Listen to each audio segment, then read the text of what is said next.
All right, guys, welcome back to the Waitin' All Day for Sunday Night podcast. I'm one of your hosts, Chase Younts, and the other host over there, Alex Frank, down here in the city of Cincinnati. Alex, what's going on with you?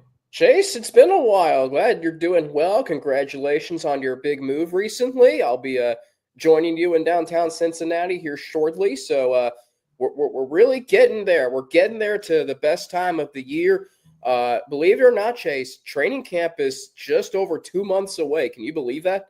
It's crazy to think. I mean, we're getting there. It's close. It's close. Yes. I mean, we're less than 19 Sundays away from the first kickoff on Sunday, September 7th. And then obviously you got the opening night and stuff. But I mean, we are slowly making our way there. The weather's getting nicer. It's going to progress. And then we get to the real heat of things once we get to August and September when real football is back. But yes, man. Chase Younts and Alex Frank. We're back at it again here on the Waitin' All Day for SNF podcast. It has been a minute. I am in a new spot. Alex will be in a new spot here later on down the road. But, man, I mean, a lot's happened over the last couple of weeks since we've last done a show. Yes. We've seen, obviously, the draft go on and how that can impact the schedule going forward. But, I mean, over the course of this time, and we are literally about a week away from the schedule dropping. And we are less than a week away. We're less than a week away from people dropping leaks on the schedule on national television. And Mike Tirico going on the Today Show and announcing a matchup on NBC. Oh, my gosh, it's so close. We're 1 month away from Athlon Sports Magazine coming out with their NFL preview issue. You can just feel it. Excuse me. And also, here's something else, Chase. Like, I remember you had, during a game one time, you had honey on the set. Because, listen, we can have sore throats, okay, when we do this. Yeah. So, you know what else helps? And this podcast today's episode is brought to you by Listerine Cool Mint mouthwash. Chase, yesterday I had a sore throat so bad, okay? It felt like there was a hole in it. That's how bad it was yesterday. Oh, today, not even existing. You know what else helped? Grater's ice cream. So you can never go wrong with that. There you go. So between mouthwash, as you see here, I should be a spokesman for Listerine, and then Grater's Black Raspberry Chip ice cream, we are living quite large. And by the way, being downtown, there is a Grater's in Fountain Square, so I'm sure we'll be frequenting that place. Anyway, Chase, do you know what I think is the biggest thing that has happened since the last time we recorded a show? Other than the fact that LeBron lost in 5? Ooh, that is a big one. I didn't even think about that one. By the way, did you watch the 2 games last night? Oh, I did. Yeah, the first one for sure. I did. Yeah. I am shocked that my Knicks pulled that off. Yeah, in Boston. I mean, 45 missed threes and blowing a 20-point lead is crazy. So, it's 7-game series for something. So, I mean, I wouldn't be shocked at all if it went 7. And then Denver, out of nowhere, comes back and beats Oklahoma City. Oklahoma City, Nikola Jokic, discount him at your own risk. Yeah. Okay, so the best sporting event, I think, though, that has happened since the last time we recorded a show was down at Augusta, Georgia on Sunday, April 13th. Chase, you and I, this is an NFL-centered podcast. But what I like about you is, and I'm like this too, you and I are sports fans. And if there's a captivating sporting event on, we're watching it. Yeah. It can be the Masters. It can be the Indy 500. It can be, I don't know, what's another sport event that's kind of outside the 4 major? The World Cup, which is next year. To watch that Masters tournament, that's one of the best sporting events I've ever seen. Okay? It was unbelievable. The drama that was unfolding and the way Jim Nantz called that final round, that should be taught in sportscasting classes in colleges. No doubt. I mean, you're looking at what happened in that entire thing. Like, I personally thought, because I got done calling a baseball game at that moment, but I thought the Masters was over. I thought it was like, Rory won, all that. I missed the Masters this entire weekend. When I saw it was a shootout, that it was a playoff round, tuned in immediately. I forgot dinner. I was like, you know what? This is my dinner. My appetite is on the television, watching that, listen to Nance. It was beautiful. It was incredible. It's the twists and turns that event had, the edge of your seat drama that event had for 5 hours. And you knew going in, it was McIlroy and DeChambeau, and then Justin Rose. And my cousin and I were talking about this. Any other tournament, I would be rooting for Justin Rose to win because he's a very likable golfer. Exactly. So, oh man, that was incredible. The NFL draft with Shedeur Sanders. I mean, that was incredible. I mean, so much has happened in the 1 month. I mean, it's almost been, I think the last time we recorded the show was the Wednesday after the national championship. By the way, congratulations to Todd Golden, who just received a contract extension today, Chase. So the Gators looking like they're going to be around for a while. Yeah, they definitely will be. Going to be fun. Okay, so we've got a lot to get to today. But first, Chase, you and I as Sunday Night Football enthusiasts, we are very respectful of the history of Sunday Night Football, not just on NBC, but also on ESPN. And Chase, I want to take a minute, and I'm sure you do too, to remember the great Mike Patrick, who passed away just a few weeks ago, the original voice of Sunday Night Football when it was on ESPN, truly one of the great men in the sportscasting industry and one of the pioneers at ESPN for their NFL coverage. So I want to take a minute and send my thoughts and prayers to Mike Patrick and his family as they go through a very difficult time. Yeah, I mean, and Mike was, obviously one of the best sportscasters of all time, and over on ESPN, and ESPN had Sunday Night Football from 1987 to 2005, and Mike Patrick was just a voice that a lot of people could just turn to, whether it be watching your favorite team play, whether it be watching a mixture of everybody. Like it was Mike Patrick was one of the best casters in the world, to say the least. And yeah, it was nice to hear his comforting voice on a Sunday night back in the early 2000s. But thoughts and prayers out to his family as they're going through this time. Absolutely. His voice was so smooth. The way he carried a broadcast was so smooth with his enunciations and his getting enthusiastic at big moments. Also, Chase, wanting to send our thoughts and prayers to the family of Matt Hasselbeck and Tim Hasselbeck as they recently lost their father, Don, a Cincinnati native. He went to LaSalle High School. I had the opportunity, Chase, to meet Matt Hasselbeck in 2019, him and Pat McAfee, actually. Oh, when the Bearcats played UCLA. It was a Thursday night game at Nipper Stadium on ESPN. Matt Hasselbeck, one of the truly great men that came through the NFL, terrific analyst, formerly with ESPN, now with Fox. Just want to send my thoughts and prayers to their family. Most definitely. Okay, so tough to transition from there, but we got a lot coming up on today's show, and we just wanted to do that because this is a Sunday Night Football podcast, and we are understanding very much so the history of not just Sunday Night Football on NBC, but Sunday Night Football overall, going back to the days at ESPN. By the way, this season's the 20th on NBC. Next season is the 40th overall for the Sunday Night Football franchise. How about that? Bravo for that. I mean, that's a long time going. It's as if things just couldn't have worked out better for Sunday Night Football. And by the way, the Super Bowl's on ESPN and ABC next year. So, I mean, excuse me. Okay. So, where do you want to start? Because, I mean, we've got so much to get to. We're going to go through in honor of Mike Patrick. And another thing that's happened, Chase, Lee Corso announced his retirement. Yeah, that's going to be big. And, I mean, you'll see that, at Texas, Ohio State, in that week one game. I think that's pretty much like college game day set. But yeah. Okay, so we'll get to our top 10 ESPN personalities in the history of the Entertainment Sports Network. But we got, Chase, it is scheduled season. It is scheduled season. The NFL schedule gets released next Wednesday night. By the way, it's a big deal, but it's a big deal because at the NFL draft, they announced the date of the release. So, yeah, just when you think the NFL can't get any better, they do get better. They do. They make everything an event, and we are not mad about this one at all. No, we're not. We are not mad about it at all. Jamar Chase, by the way, in the schedule release promo photo that you see circulating the various Twitter accounts. So where do you want to start when it comes to mock schedules? We can do Bengals or we can do Sunday Night Football since this is a Sunday Night Football podcast. Let's do Sunday night. I think we're just going networks today. I mean, teams are obviously that's going to fill out as we go through these schedules and stuff. I've got my SNF scheduled, I've got my holidays scheduled, and I've got my 425 scheduled. So, man. I'm just gonna, if you don't mind, I'm gonna rattle off just I'm ready. All right. So I spent time on Sunday. There was about 3.5 or 4 hours where I was just cooking stuff up. All right, moving some things around, and then going back and looking at what are we looking at for 425 games? How are we building Monday Night Football? How about the other Thursday Night Football games? Are these going to be top 1 o'clock games? So I got through probably around 60 or so games of the 272. So I made some sort of progress, but I'm intrigued to read this off to you. Okay. So I'm intrigued to hear it. Opening night, I've actually got Denver taking on Philly.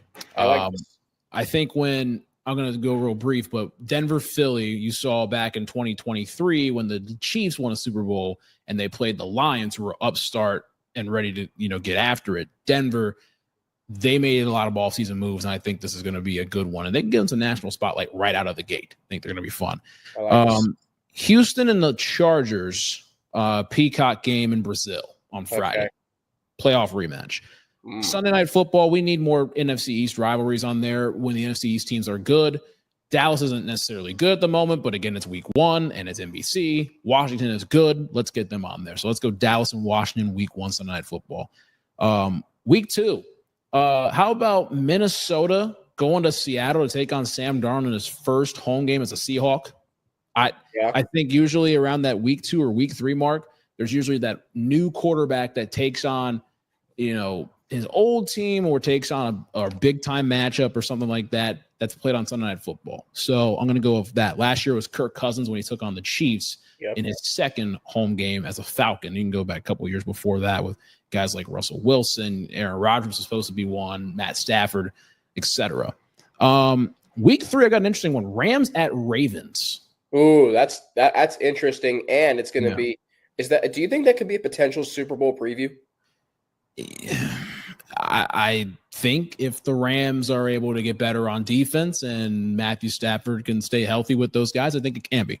And the Ravens have done a great job in the draft. They did a fantastic job drafting, unfortunately, as Bengals fans. But nonetheless, week 4, I got Bears at Packers. I think they're obviously going to try to highlight Caleb Williams, especially with them getting a guy like Luther Burden on the outside and all the acquisitions that they made, Joe Thuney up front. And everything else. I think Bears Packers. It's a very classic rivalry, so I think they're going to put that on there. They didn't have it last year, but they're going to do it again. Chiefs Bills week 5. Your AFC Championship rematch. You did it back in 2021 after the 2020 season, the last time that those two teams played in the AFC Championship. Why not run it back again, but this time in Buffalo?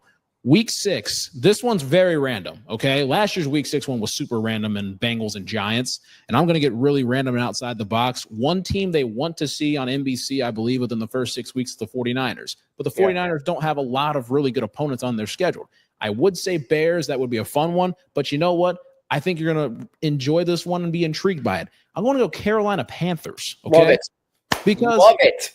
Dave Canales, Bryce Young, they just added, in the draft, Tedero McMillan. Like they've got an interesting team. In the NFC South, I mean, obviously it's the Bucs division, but not by much. This could get really interesting, especially in an earlier season window out there on the West Coast. Then move to week 7, Ravens Bengals. It's about time for them to have the SNF game, the night game at least, for Ravens Bengals in Cincinnati. I think it's got to be on SNF, and it's got to be here in the 513. Week 8, run it back 8 years before in the exact same spot in 2017, Steelers Lions. Good one. I think it's too good of a matchup not to have. Commanders Chiefs week 9. Oh yes. Yeah, cinema from AC. Right after that, week 10, you got the first time that the Green Bay Packers head back to Dallas after the shellacking in the playoffs in the wild card. I think that's a good November one for them to put right there. Week 11, Rams at Eagles, another playoff rematch from last year. I really like this in mid-November. The following week, Bills at Steelers. They played in 2019. I think this is a really good one right before Thanksgiving. And then we go into Thanksgiving, and we have a matchup between the Bucs and the Falcons. I think you got two teams that are trying to battle for that NFC South title, and this is a good time to have them on there in the national spotlight on a Thursday. You look at week 13.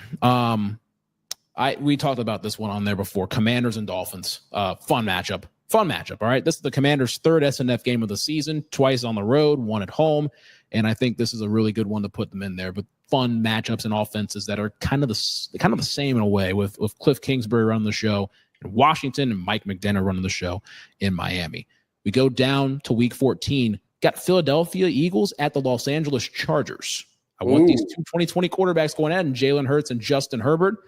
Let's throw some fireworks up in the air. Week 15, Chiefs at Broncos. I love this matchup. I can see the Broncos wearing their blue uniforms, and the Chiefs are coming back, and they actually have something to play for, unlike last year in week 18. Mm-hmm. Saturday, Buffalo Bills and New England Patriots. I think these last couple ones stayed the same in a way, but actually I did move one. So Bills Patriots on Saturday. I got Bengals Vikings on Sunday Night Football on the 21st. And then the final week that is like set, week 17, we're going to go Detroit at LA. They played each other the first game of the season last year. They're going to play each other the second to last game of the season. NBC just owns this game apparently at this rate. So I'm going to go with that. And that's my SNF 2.0 schedule. 2.0 schedule. I like it. I mean, my goodness, where do we start? I go back to the Vikings Seahawks game. Could Jalen Milroe be the starter in Seattle by then? I don't think, because they paid Sam Darnold that much money. Okay. If it's week 6 or 7, who knows? But I think they pay too much money for Sam Darnold to not have him play. I mean, Chiefs Bills is just, week 5, first Sunday in October. If it's 4-0 versus 4-0, that's just, and then the Commanders Chiefs in week 9. I feel like every quarterback that breaks through, their measuring stick game is Patrick Mahomes. It was the same way with Joe Burrow in 21. Mm-hmm. It was the same way with CJ. It's been that way with CJ Stroud, and now it's going to be that way with Jaden Daniels. So you just look at these. That game, Commanders and Chiefs, and then Panthers Niners. That might be my favorite game on your Sunday Night Football schedule. Carolina, you can say what you want about them. Towards the end of the season last year, they were playing some good football. They were, and it's like, I don't know how I feel about week 6. I just wanted to fit one in there, but it's like, this could get really interesting where I could see this, even if they have it on the schedule, where they could put it in September and just say, you know what? Are the Niners legit? Are they still that team? And are the Panthers really on the climb? You never know. Yeah, I feel like that's a good setup. And Bills Steelers. You mentioned Bills Steelers in week 12. I was watching yesterday old Sunday Night Football intros from 2019. By the way, those intros are incredible.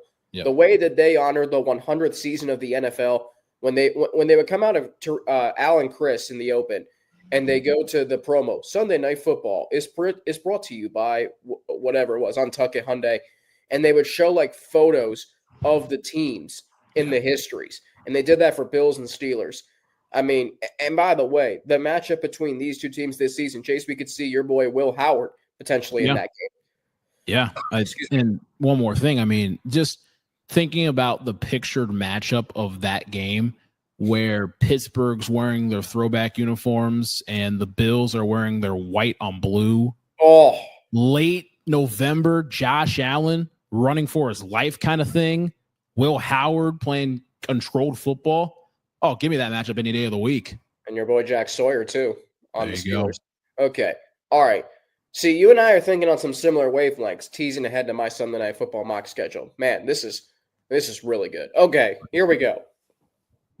As I pull up my mock schedule, that is, okay. This grid is ridiculously long. Okay, here we go.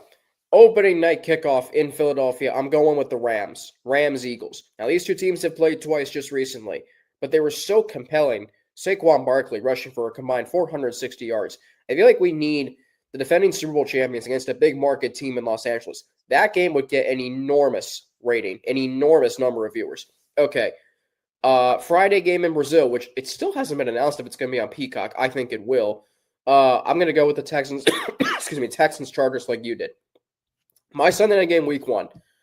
To me, and look, I love your Cowboys Commanders Sunday night, week 1. I think that is the hottest young player in the NFL facing America's team. 20th season Sunday Night Football, first Sunday night of the season. But for me, when I think of the colors of the red, white, and blue in Dallas, the Cowboys wearing their white jerseys, and then the Chiefs come in with their red jerseys, and America's team facing America's game's biggest star and America's biggest pop star's boyfriend. Chiefs Cowboys week 1, Sunday Night Football. We'll talk about a marketing pitch there. Okay, week 2. Chase, I call this matchup the matchup of role reversals. Buffalo and New England. Remember when the Patriots were the Bills measuring stick game for so long in the first 2 decades of this century? Give them credit. I think you may be muted, by the way. Oh, okay. Give them credit. the Bills. I know they haven't won the Super Bowl, but in the last 5 seasons since Tom Brady left New England, they've won the division all 5 seasons. That's exactly what they needed to do. Take control of the division. They've done just that. But now this is the Patriots measuring stick game against Josh Allen and the Bills. Week 3, I went with an interesting matchup. Raiders at the Eagles. Rematch of Super Bowl 15. Get the Raiders in there. Let's see what they're like now that Tom Brady's the owner, or at least a minority owner, whatever he is. Excuse me. And then the Raiders, look, let's get Ashton Jenney on Sunday Night Football in Week 3 early in the season. See what Geno Smith can do with Brock Bowers and the Raiders offense. Week 4, I needed a banger, and the only banger that I needed to think of was Lions and Rams. You said it best, Chase. NBC's owned that game for the last 2 seasons. Now Week 4, scene shifts to L.A., Goff going back home to face his former team. The last time the Lions played against the Rams in L.A., they weren't very good. Now they're one of the best teams in the NFL. Week 5, Packers at Broncos. Rematch of Super Bowl 32. The color scheme for this game could be really interesting with the Packers and their white jerseys, gold pants. The Broncos, they could go with their blues, as you mentioned earlier. They could also go with their orange, potentially. That's a great matchup. That's a great matchup. I think that's a great matchup. See, here, let me ask you this question. I meant to ask you this earlier. Do you think the NFL is better when the Broncos are good? Yeah, I'd say the NFL is better when the Broncos are good. I'd say the NFL is better when the Giants are good. Yeah, I would say there's a couple of teams that are, it is definitely a better league when the Broncos are good because you get that mountain time zone. They're one of the only teams that really play in the mountain times, like the true mountains, if you would. But when they're good, the NFL is in a good spot because it's over the course of an entire map. You can project it to every single time zone in that regard if you go with it.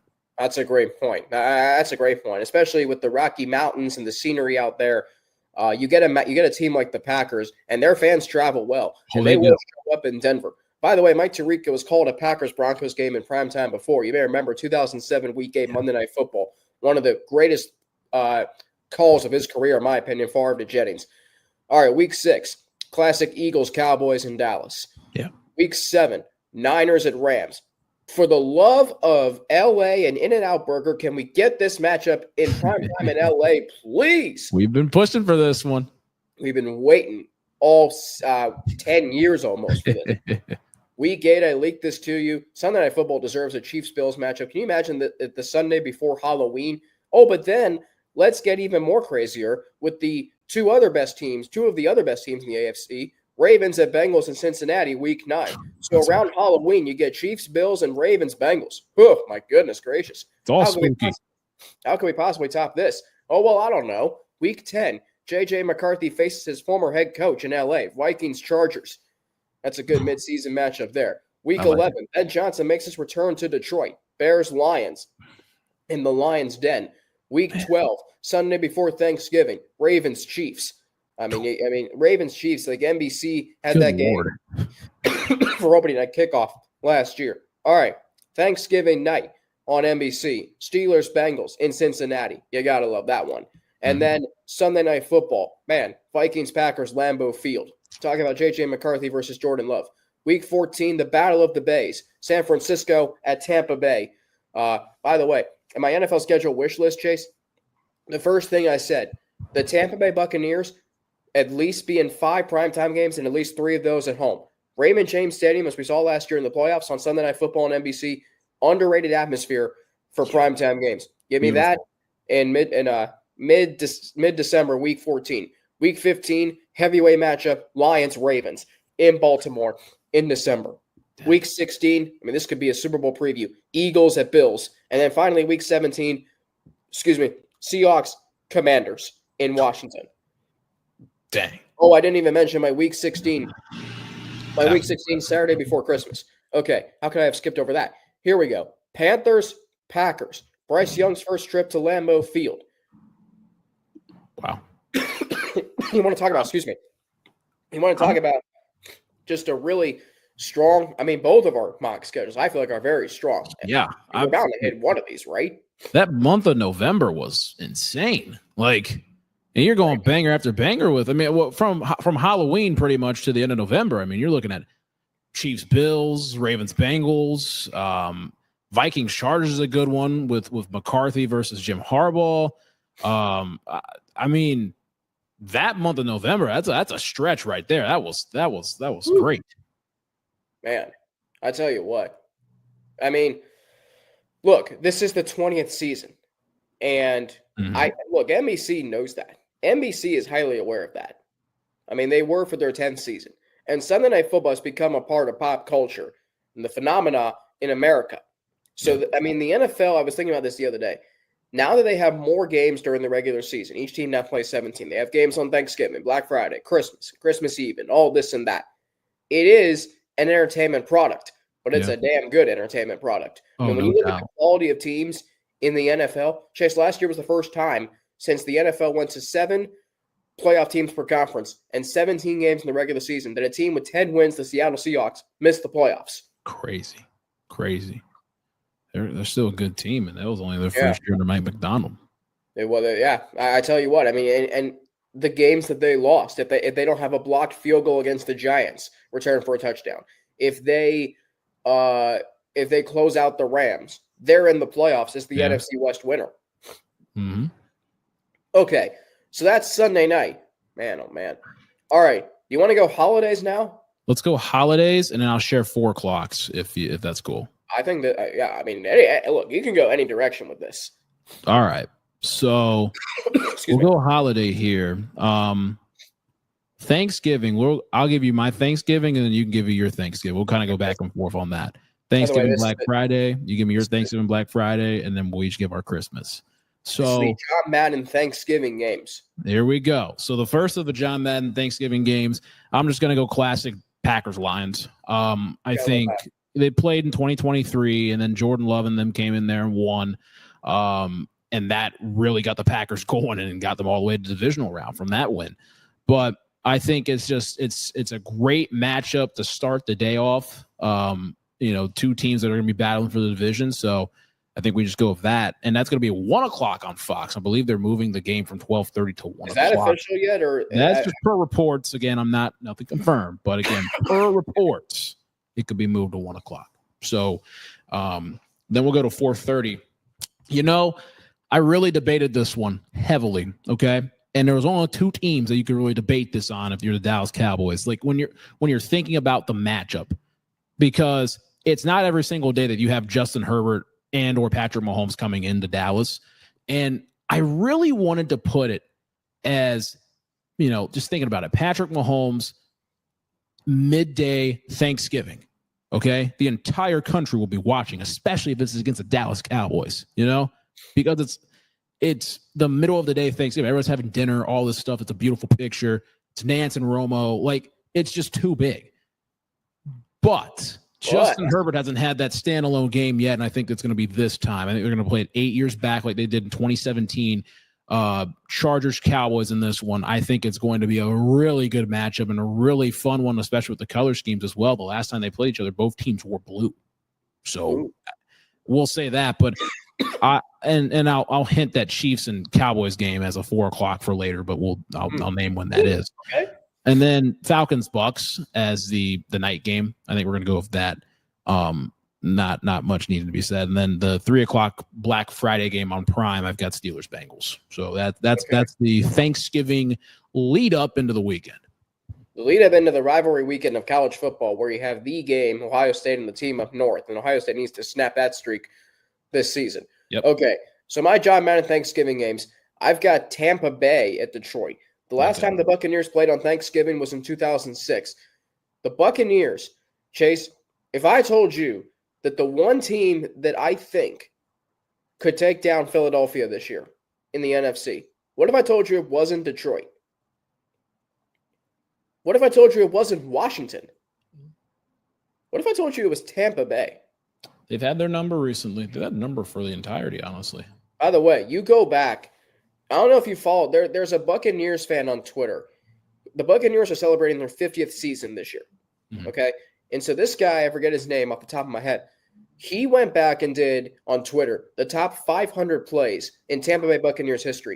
Number 1 was Rondé Barber in the 2002 NFC Championship game. And it got me thinking, how many times has Tampa Bay been that thorn in Philadelphia's side, especially since the turn of the century. So let's get Tampa Bay at Detroit. By the way, they beat Detroit last year. They were tied in the fourth quarter in the playoff game in 2023. So, I like it. And by the way, Mike Tirico said it best in that playoff game on NBC. Two teams that have seen the bottom of the NFL, and now they're two of the NFC's best teams. So Bucks, Lions, 12:30 on Fox or 1 o'clock on Fox. I agree with you, Chargers, Cowboys.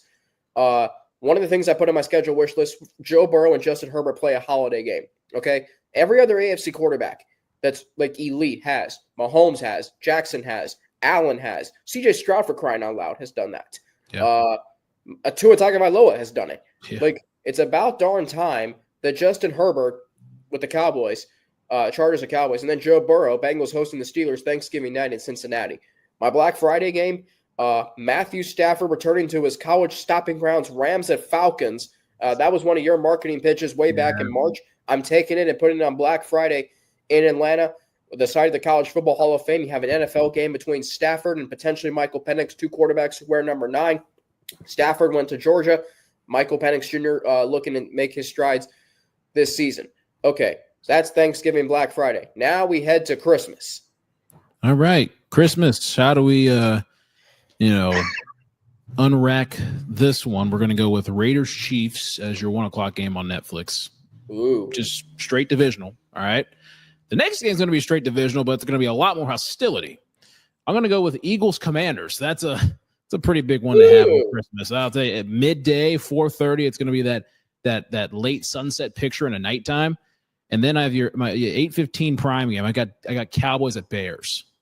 Cowboys at Bears. Wow. Yeah. Wow. Okay. Can I just ask you this? Have you seen an NFL organization with as much momentum as the Commanders have right now? No. Out of nowhere, momentum. No. They're getting a new stadium at their old site. They're hosting the draft in 2 years. This is the new, but yet it's like, how do you say it? Back to the Future? Like, I mean, when they made Back to the Future in the 80s, like, is that what we were anticipating with the Washington Commanders in the 2020s? Snap of a finger, it happened. Wow. Okay. First up for me, Christmas, you get some red, you get some green. New England and Miami in sunny South Florida, 1 o'clock on Netflix. My 4:30 game, you want to talk about hostility? Cowboys at Eagles in Philadelphia on Christmas afternoon on Netflix. Yeah, Netflix will never be the same after that game. And then my Prime Video game, last Thursday night game of the season, Chiefs Broncos in Denver. These two teams have played on Christmas before, Chase, if you remember. Oh, I remember. A guy named Don Terry Poe threw a touchdown. Okay. Yeah. All right, so there we go. Now we get to the 425 games. Ooh. Well, this is where things get interesting, all right? Because when you're looking at the scheduled, you start to think about, okay, they try to evenly distribute games out as much as possible when it comes to networks. They don't want to have someone that's way too happy, a team that's way too happy with their schedule, and a team that's like just way too pissed off. It's tough to make everybody happy with this. And it's tough for us to see there's a hierarchy when it comes to times or networks and everything else. Do they build it like they want SNF as the priority? They want 425 on CBS or Fox as the priority? Monday Night Football, TNF, like trying to balance and piece those games together. So with the best of my abilities, I went through and did the entire one and tried to go through what I thought the doubleheader schedule would look like. So week 1, I've got Bengals at Packers, 425 CBS. I think right off the bat, I think they're going to go off bat. I think if it's not week 1, I think it'll be early season. Week 2, I've got Rams at Niners on Fox. They got to see what the Niners are. Just straight up. They got to see what the Niners are. And the Rams are, it's not a night game, but it's a big game. And I think it's a beautiful picture. Week 3, I've got Vikings at Cowboys. Big time test for J.J. McCarthy going down to Dallas in week 3. And again, it's not 425 about Dallas playing on Fox. The following week, this one I went back and forth with. I've got Cowboys at Jets, 425 CBS. I think they want to see possibly what Justin Fields is in New York early in the season. By the way, Justin Fields and Garrett Wilson have played together before, as you might know. Oh, indeed. We definitely know that. So I'll go with that as week 4. Week 5, I'm going to go Detroit at Washington. Ooh, yes. On Fox. It's going to be that first week in October. Week 6, we'll flip it and we'll go Chiefs-Cowboys. I think that's going to be the standalone game. I think there will not be a single other 4 o'clock game that is played on CBS, and there might be one 4:05 game played on Fox that is like a West Coast divisional rivalry, like Rams Cardinals, like one of those games. Everyone's going to see the Chiefs-Cowboys game. Everybody. Now, week 7, we're going to go back with Detroit, and then we're going to play Detroit and Philly, week 7. Oh, yes. It's going to be tough for Detroit, those couple weeks right there, but they're going to get through it. Week 8, I went Bills at Texans. This is a game that needs to get more love. It truly does. Like, the Texans, I know, like last year, like they were 10-7. They were kind of like underwhelming in a way, but like, come on, man. Like this could be a really good matchup. Week 9, I've got Cowboys Eagles on Fox. I wanted to put them on SNF, but I don't know why I didn't. But we'll go Cowboys Eagles on Fox. Week 10, I've got these next 2 weeks are pretty insane. This is where CBS gets their back-to-back, and oh my God, what a back-to-back. Bengals Bills week 10. Oh, woo. How do I do one better? Ravens Chiefs week 11. Yeah. Wow. Yeah. Get the NFL Today on the road both weeks. Both weeks, traveling across the country. And you got both AFC North teams going on the road to take on Josh Allen and Patrick Mahomes, respectively. Week 12, I've got your Super Bowl rematch, Eagles-Chiefs on Fox. Chiefs got 2 tough games back-to-back. Both are home games, but they're both tough ones. Of course they're both home games. Of course they are. Week 13. So right after Thanksgiving, we're going to go Ravens-Steelers on CBS, 4:25. I like that. Big-time matchup. Week 14, Commanders at Packers. Ooh. Late season at Lambeau. Week 15, if we're going to go double header like we did this year in week 15, try this for size. Eagles Bills on CBS. Oh, jeez. Cowboys Lions on Fox. Wow. Yeah. Wow. Oh yeah. You can't be pressing the last button. It's gotta be 2 TVs literally right next to each other. YouTube TV multi-view will come in handy that day. Oh, it definitely will. Now, week 16. This one, interesting, but I think might be one of my favorite matchups on the schedule. The entire schedule. Let's go Washington Commanders and Los Angeles Chargers on CBS. I really like that matchup, especially with the red and the blue and the color scheme for that game. You get Washington and LA week 16. Wow, that's a really good one. I like that one. Right before Christmas. And then we'll run it back week 17, just like last year with Packers and Vikings on Fox. Yeah, that's a good one there. Do you think Minnesota's going to be as good as they were last year now that JJ McCarthy?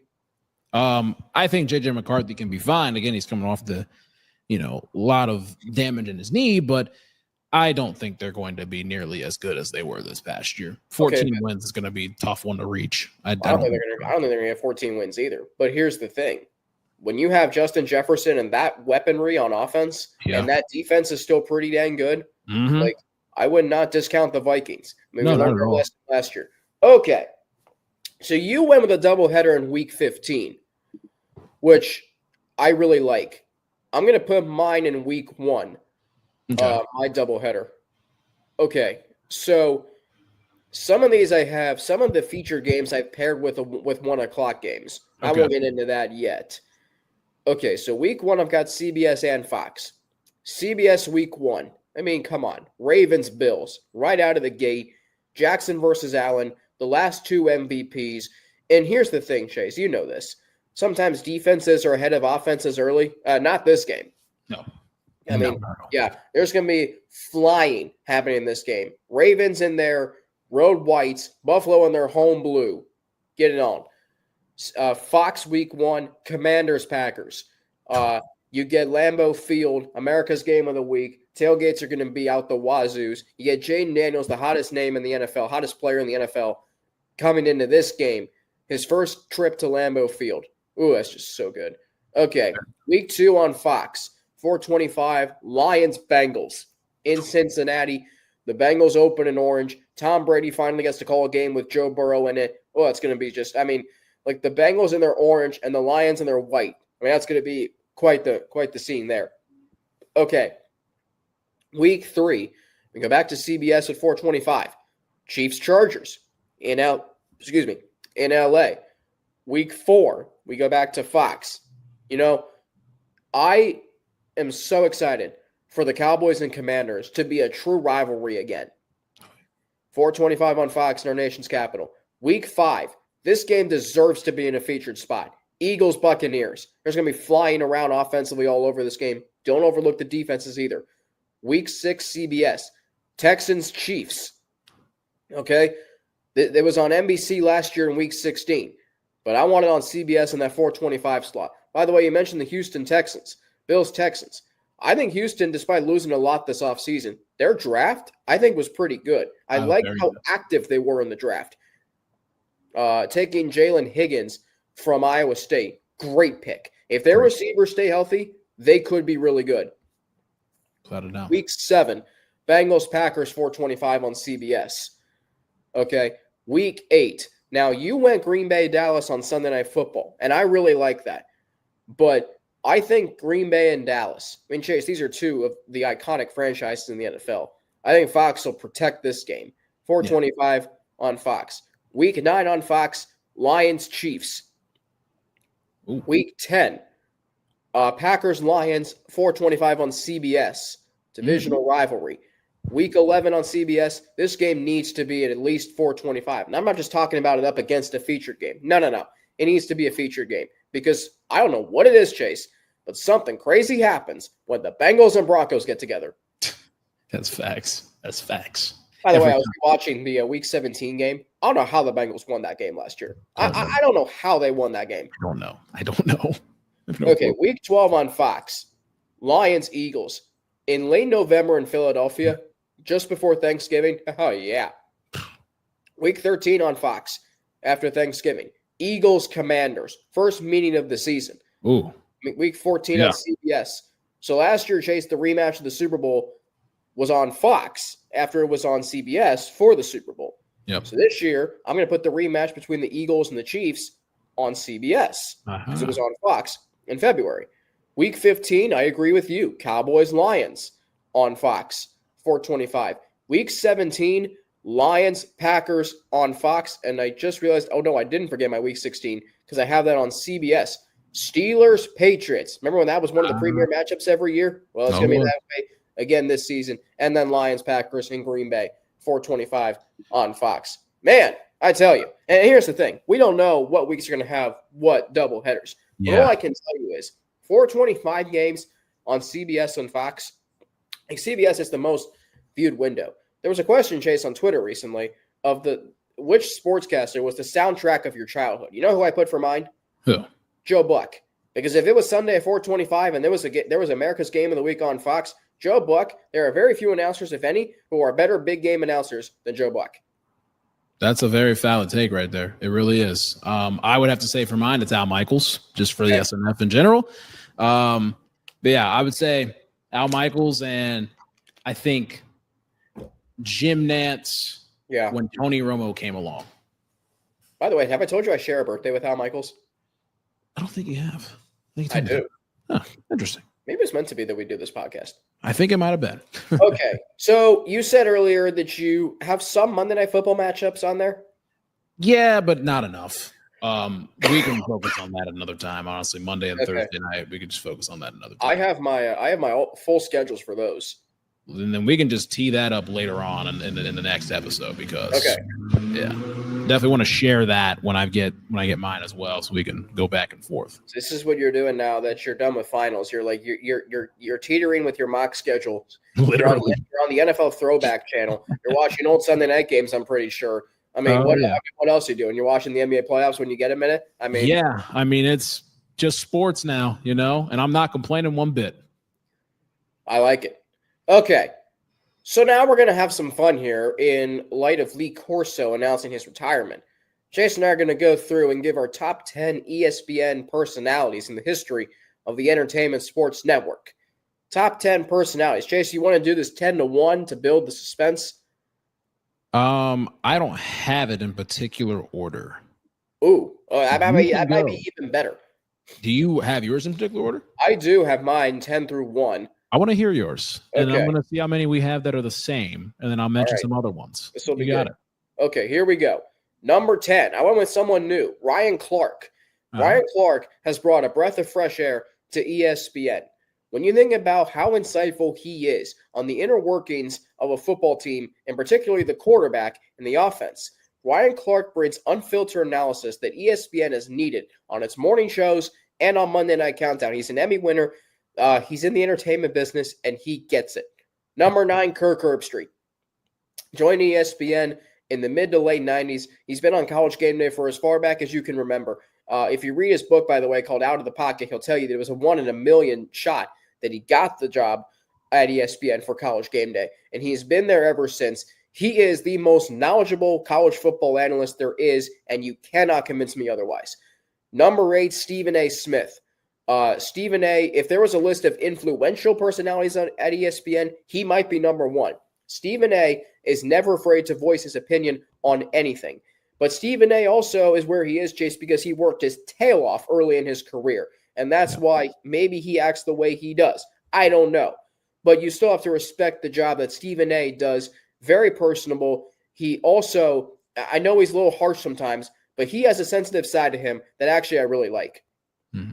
Number 7, Mike and Mike. Chase, when you were growing up and I was growing up, mornings were with Mike and Mike.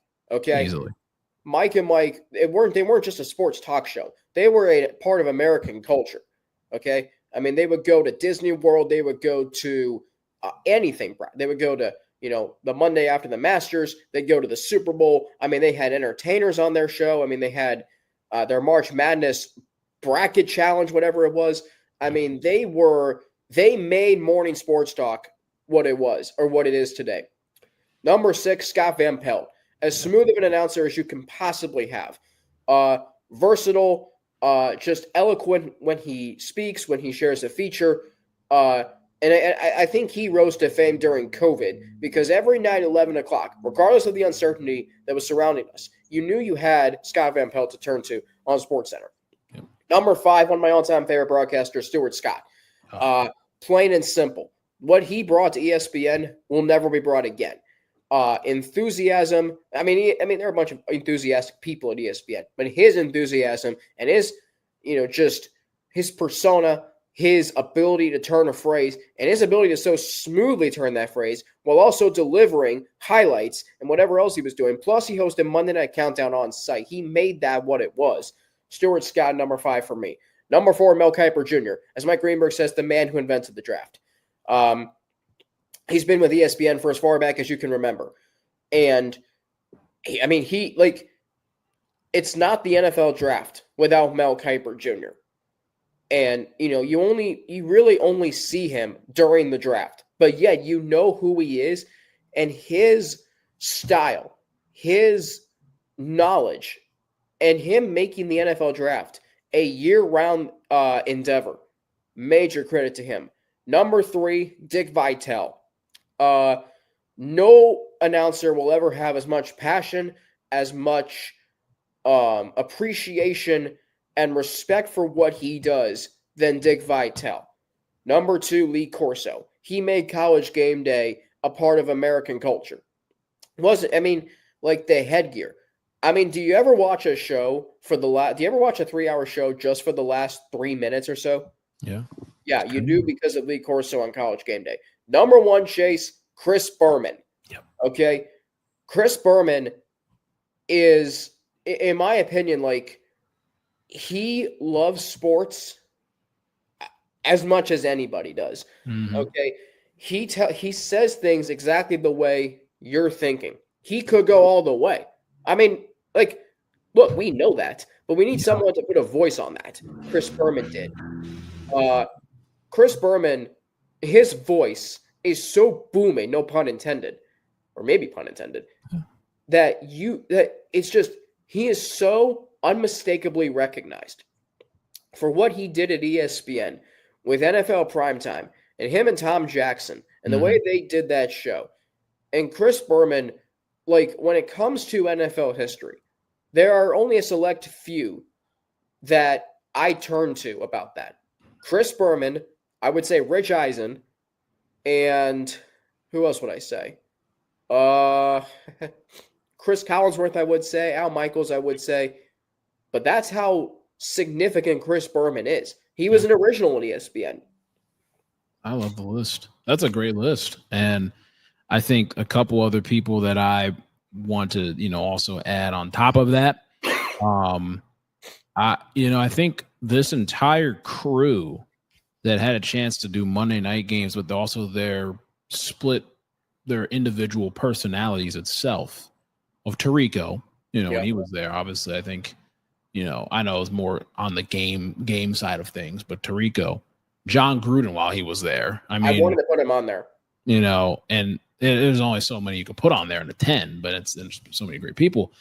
And then, Jaws, like something about Jaws was like, he was like the X's and O guys before the true X's and O guys, like obviously I know like John Madden was like the guy. I was saying like Jaws, like, I don't know. There's something there. I was like, okay, I'm drawn into it.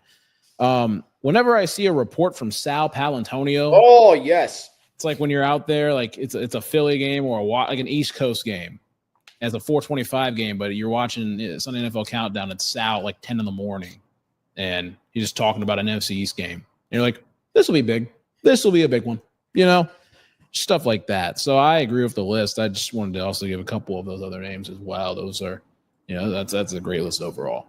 There are people who will say they watch all this film. Jaws actually did. Oh, he did. So I watched 92,000 hours of film, and I've been able to conclude like he definitely did. John Gruden was definitely one of those people. I mean, look, I wanted to put Gruden on there. I know there's some controversy surrounding him.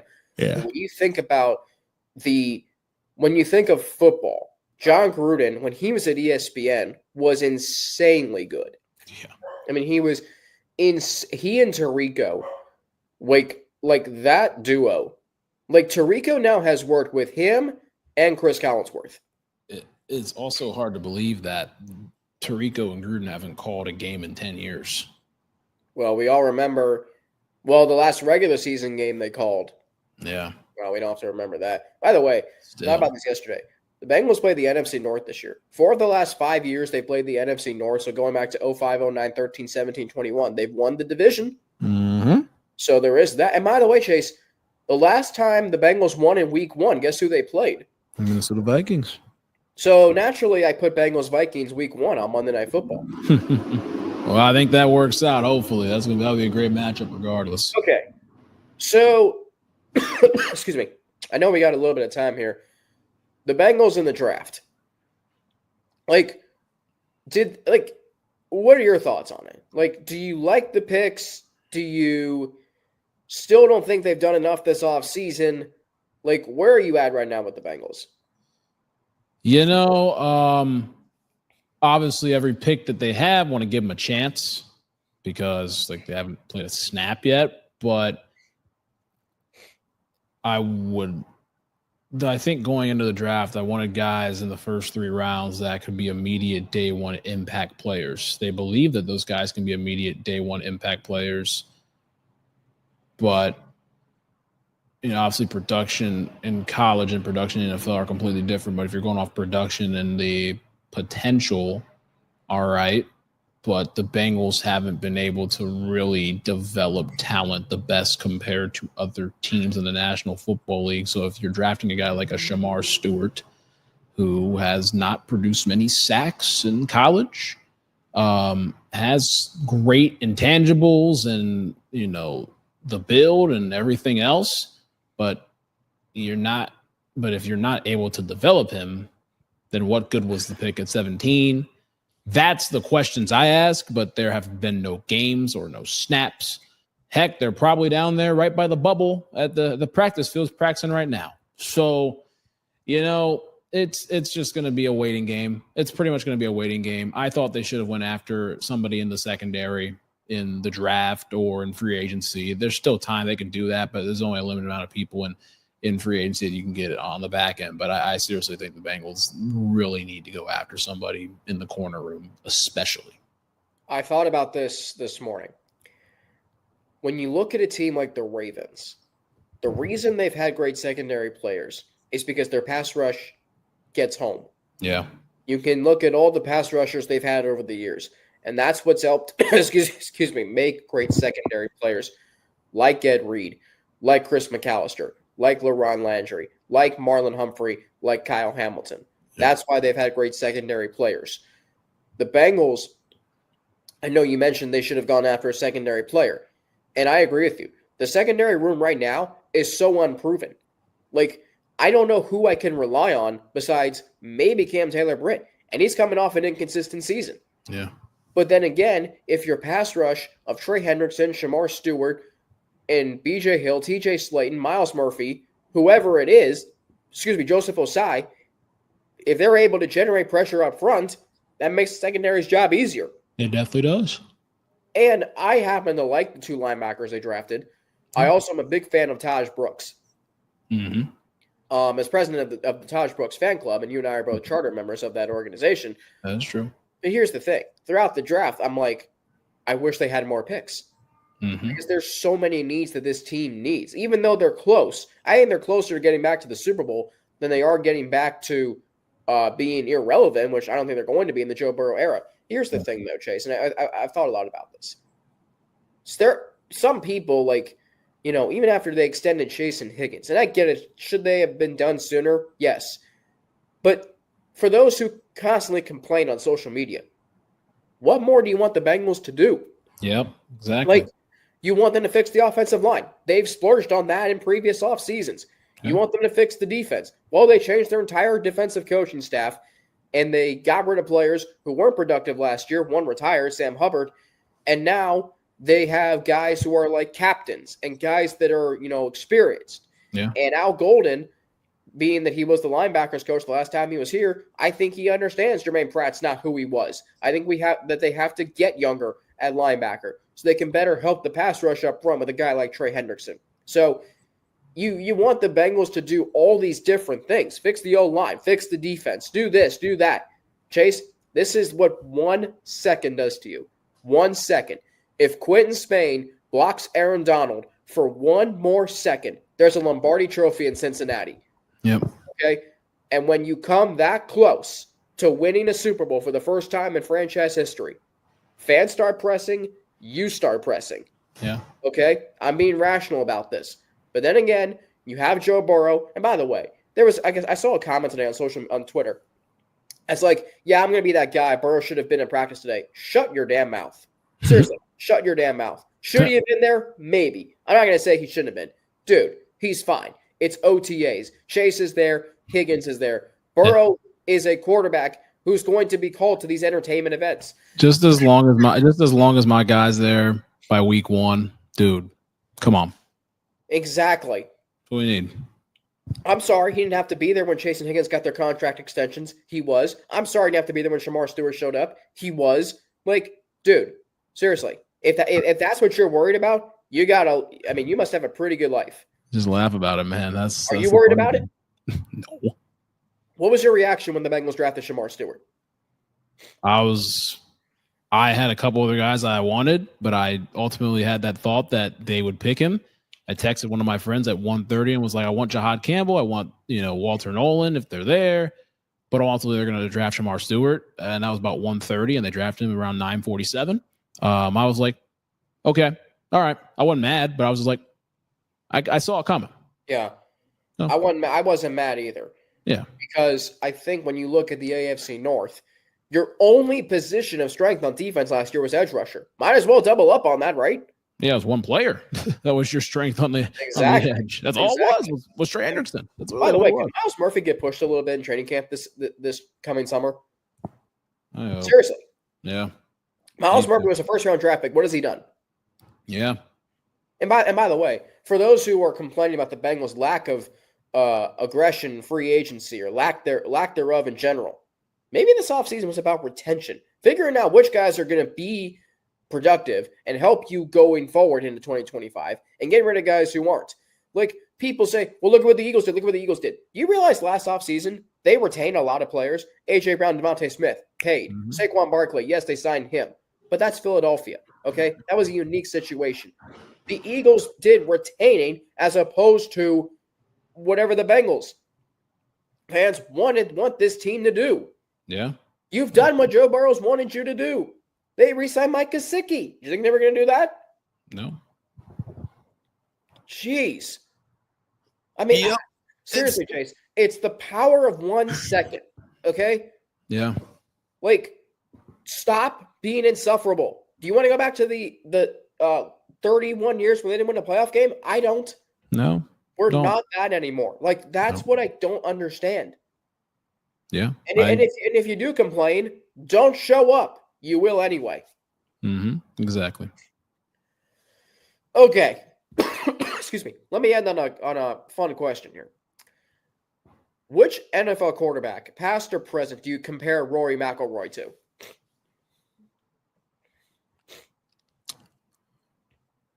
Well, now Rory's got all the championships. I'm going to go and say John Elway. That's exactly who I say. John Elway. Yeah. What's your reasoning, though? I'm interested to hear what your reasoning is. So Rory obviously won all those majors, but then he got the final one. John Elway made it to the AFC Championship so many times and to the Super Bowl, a multitude of times.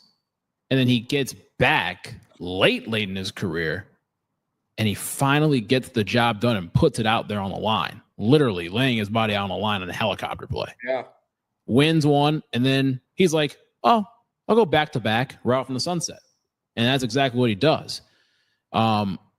I think it was just the amount of time and time again, where Elway was just relentless. He got there. He was always in the conversation, but could never cultivate everything. But he did his last 2 years. A really fascinating way for him to be with one team and be that, be a likable quarterback in that regard, and he wins it and rides off in the sunset. I know Rory's not riding off in the sunset, but he got, he got what he wanted on that. But just how long he had to wait. I mean, Elway didn't win a Super Bowl until his 15th season in the NFL. Yeah. And I mean, think about all the beatings the Broncos took in the Super Bowl. They lose to the Giants in blowout fashion. They lose to the Commanders in blowout fashion. They get absolutely destroyed by the 49ers. Yeah. And you could argue that in his career, Elway was the best quarterback in the AFC. You could argue, when you look at the quarterbacks that went to the Super Bowl in his career, I mean, Dan Marino went. And then you had other quarterbacks like, I can't remember who the Patriots quarterback was. I think it might have been Ken Easton in Super Bowl 20 when they got destroyed by the 85 Bears. Yeah. And then it was Elway, Boomer Esiason, Elway, Jim Kelly 4 straight times. Then it was guys like Stan Humphries and Neil O'Donnell and Drew Bledsoe. And then Elway went 2 more times. Like, you could argue outside of Jim Kelly, and maybe even better than Jim Kelly, that Elway was the best quarterback in the AFC. Yeah. And then, like, we Rory had so much success early on in his career, but you talk about winning the pantheon of golf majors in this case, and then Elway winning the greatest team prize in all of sports, the Super Bowl, and it takes so darn long, but then you finally do it. Like, that's what's so great about sports. And you know what makes this year even better, or what could make this year even better, is if Phil Mickelson wins the U.S. Open.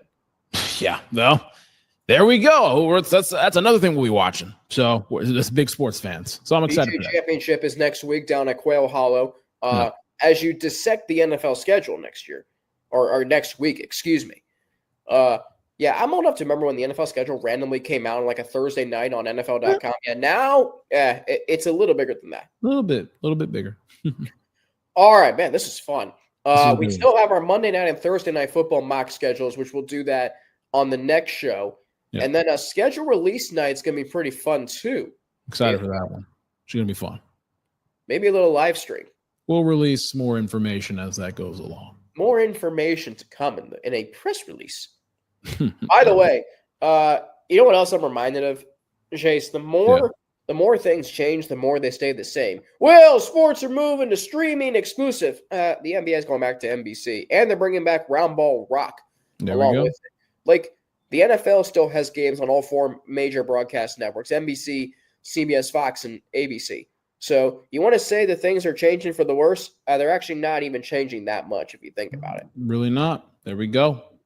So now you'll have even more access to watch the NBA. This is like so perfect. Yeah, it's going to be fun, and we'll talk more about that on other shows going forward. Yes, we will. Chase, why don't you close us out for today? Well, with that being said, that's Alex Frank. You can find him at Frank_Natty on Twitter, and I'm Chase Younts. You can find me at YountsChase32 on Twitter, and that's it for the Waitin' All Day for Sunday Night Podcast. We've got more coverage coming to you guys as the days go on. The NFL schedule releases on Wednesday, May 14th at 8 o'clock p.m. on NFL Network and ESPN2. For that being said, we'll see you guys next time on the Waitin' All Day for Sunday Night Podcast.